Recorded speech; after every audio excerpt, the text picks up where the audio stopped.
বোঝা যাচ্ছে কি? হুম, চলছে আচার বানানো।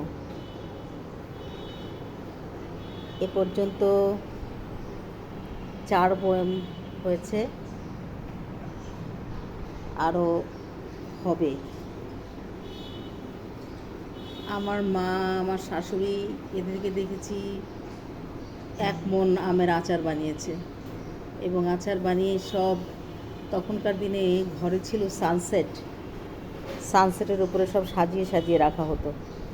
এবং ছাদে, উঠোনে এই আচারের শুকনো আচার বানানো হতো, আম শুকাতে দেওয়া হতো। তখনকার দিনে কিন্তু এরকম রান্না আচার হতো না।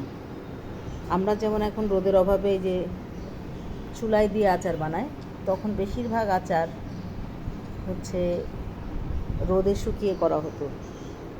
আর রান্না আচার হতো সেটা হচ্ছে বিশেষ করে মোরব্বা আচার। আমার মা বানাতো খুব দারুণ করে মোরব্বা আচার। মোরব্বা আচার, মার হাতের মোরব্বা আচার, যেটা হচ্ছে আমরা এখানে বলে কাশ্মীরি আচার বলে। এটা কাশ্মীরি আচার কেন নাম যায় না, তবে আমার মা বানাতো, আমি দেখেছি।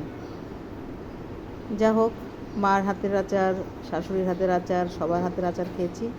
তবে এই আমের আচারের মূল মালিক হচ্ছে কাজী চপল। এটা তার হাতের আচার। আমি মাঝে মাঝে শুধু নাড়াচাড়া করি এই আর কি, কিন্তু আচার বানাই হচ্ছে চপল।